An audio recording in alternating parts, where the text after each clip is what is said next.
Hi guys, I'm Astha. I'm a master's in clinical psychology student at Columbia University, and I have created this page so we can talk about mental health, like anything related to mental health. In this video, I want to address on how I have heard people say this very often that therapy does not work for me. And usually I want to say that to them that it's not that the therapy is not working for you, it's that the therapist doesn't work for you. Finding the right person as a therapist is like buying a new car, or it's like dating somebody in my head, because there are like a lot of trial errors that you go through, and you have to kind of figure out your needs, and you have to see if they specialize in those needs to be able to see if you guys are a right fit for each other. And it can take time, and I know that when you are looking to just get some help regarding your mental health, this could be such a challenging process when all you want to do is have somebody that can help you. But it does not happen that easily for people. Sometimes it's the first person you meet, and sometimes it might be the fifth person you meet.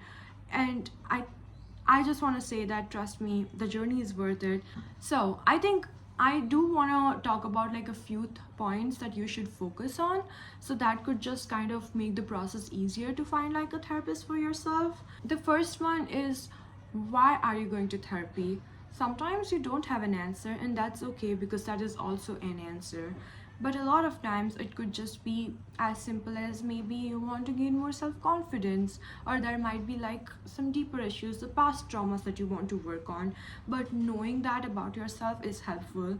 The goals in the therapy, once you are part of it, might change, but these are just the initial goals that you kind of go with.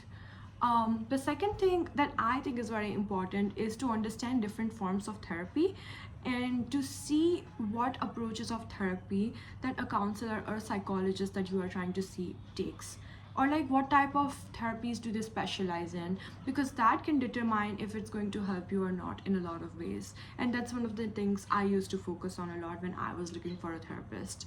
And the third one is, I think that educational background is also important.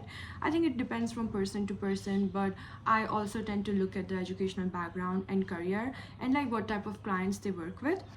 And then it could also just be like kind of like ethnic background or gender, and it's okay if those things play a role in your life. Because for me, like, I want a woman, and I also wanted somebody who's a little older than me, and I know it might come from my own biases, but at the end of the day, you are disclosing a lot of personal information about yourself to this person, probably more than your family or best friends. So I think it's okay to kind of take your time, be picky about it, and not worry if your biases come in the way too much, because it should help you, and you can be selfish in this, because this is one thing that you have to prioritize for yourself.